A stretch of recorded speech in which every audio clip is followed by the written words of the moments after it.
John Dowland wrote some of the catchiest tunes of the Elizabethan period, and luckily for us, include the viol in his instrumentarium. As we have seen in Fine Knacks for Ladies and The Frog Galliard, Dowland often published multiple versions of his songs, for voice and lute, for small vocal ensemble, or for viol consort. The songs that he reworked in Lacrimae, his collection for 5 gambas, have some small melodic changes and are, of course, missing the song text. Instrumentalists can benefit from the knowledge of the lyrics behind the melody, just as singers can be inspired by the dance rhythms in the instrumental versions.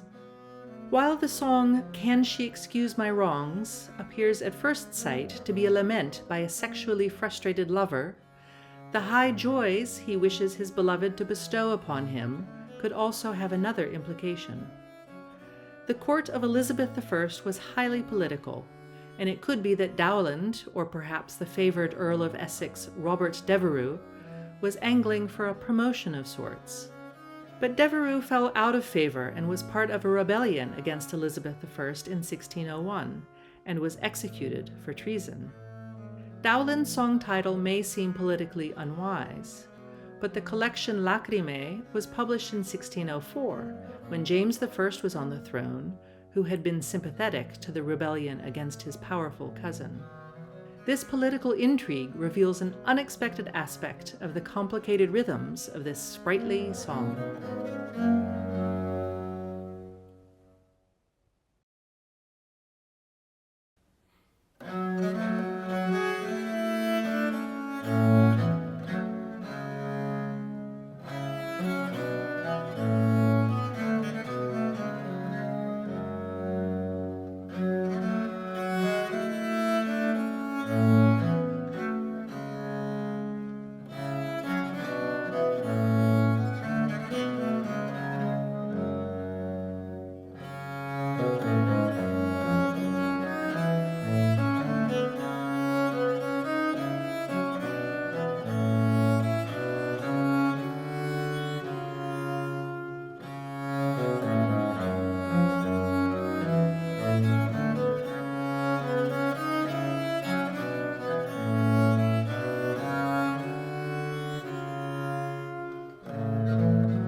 Hi, Gamba friends. Today we're looking at the Earl of Essex Galliard by John Dowland. What's interesting is Dowland used the same melody for his consort song, Can She Excuse My Wrongs? If you're interested, you can look up the text to that song. It might help you a little bit with the interpretation of this one, but we'll only be looking today at the instrumental version. You can tell that Dowland was not a gamba player, but a very fine lutenist. The piece is very fun, with a lot of rhythmic jokes, but it doesn't translate very well to a bow. There's some awkward string crossings and a few rhythms that are challenging. The main joke of this piece is that we're in 3-2, but he often switches us into 6-4. So we've got a sort of hemiola feeling. 3-2 is, of course, 6 quarter notes, divided 1, 2, 3, 4, 5, 6. But 6-4 is also 6 quarter notes, but divided 1, 2, 3, 4, 5, 6. So he plays around with this a lot. In all the parts, you've got this joke. I like to call it a party bar, but you also have them above each other in different rhythms. So sometimes the top part will be playing a party bar, while the others are just going rather straightforward through in 1, 2, 3. So this makes it very challenging to play together, but also an awful lot of fun to work on. From the beginning, we start already in an extension. Much of the piece is with an extension because we've got Fs, we've got B flats, and we've got E flats. So we need to be open most of the time. Let's start with our second finger.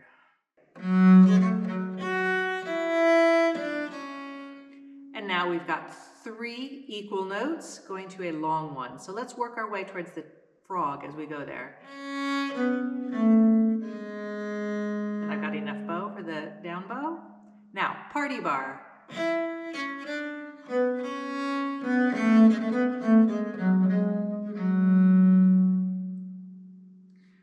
So we only have 1 party bar in this first half, and that's bar 5.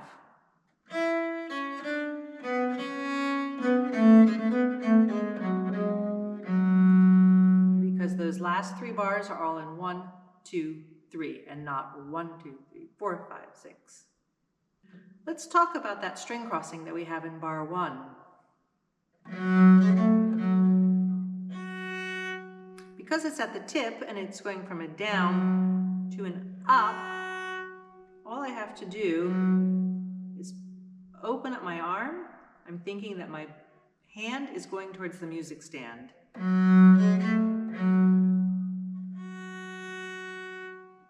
And then I reach it without going too crooked here.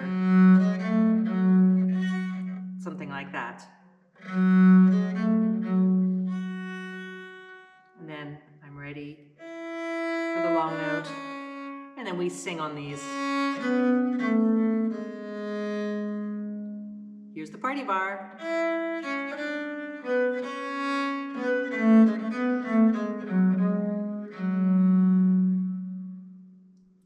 Second half, we're in 3, but only for 1 bar. Because bar 2 of the second half is already a party bar. 1, 2, 3, 1, 2, 3, 4, 5, 6. So here's something interesting. It's hard to see just by looking at the music if bars 11 and 12 are party bars. But you can see that 11 is not, at least in the bass line, it's not, because the bass goes 1, 2, 3. So I think that the only party bar here is bar 10, the second bar of the second half. The others we play tidily in 3. I'll play the second half for you.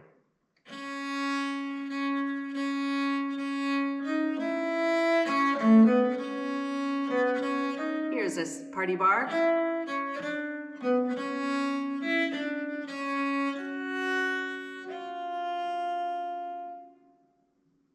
This is fun. Bars 14 and 15 are another sort of hemiola, but not a hemiola just over 1 bar, but over 2 bars. So instead of going 1, 2, 3, 1, 2, 3, 4, 5, 6, we go 1, 2, 3, 4, 5, 6. So now I'm looking at the level of the half note. 1, 3, 2, 3. So bar 14, we have 1, 2, 3, 1, 2, 3. So you see that's like an extra spread out hemiola. So the party bar is also just fun to play. Let's make sure that's really clear. So the quarter notes are quite light. And then we sing.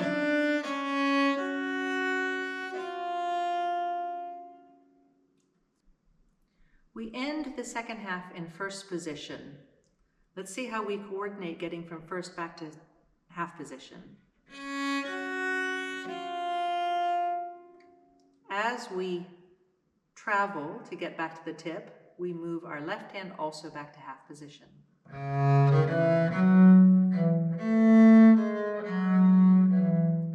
So here we have the rhythm of a party bar, but in fact it's not such a party. It's not the sparkly fest that it was before, because now it's a little bit more lyrical, and the other parts are keeping very clearly 3 beats in a bar. So they're going 1, 2, 3, 1, 2, 3.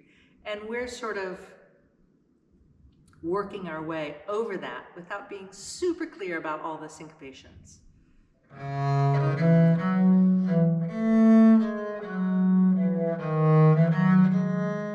And here I take my chance to move up to first position and play the G with the second finger, so I can do a nice chordal fingering. And my G's still there now. And on the A, I move back to half. So it's a lot of positions in just a few notes. Back to half.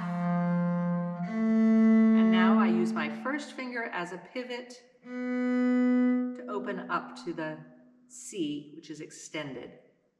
If I didn't want to do that, I could also play the downbeat of bar 22 with an open D. Let's listen to that.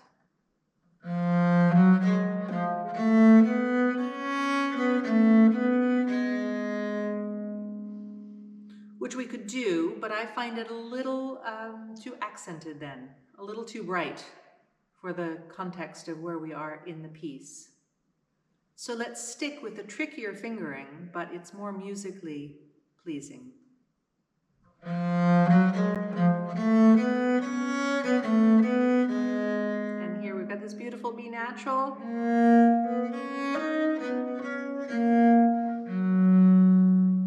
Which already points us to the fact that we're playing a Picardy third, a nice G major chord here at the end. He doesn't want to end sad and melancholy in G minor. He gives you a nice G major chord to end. And now it's your turn.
Are we recording? Can't tell.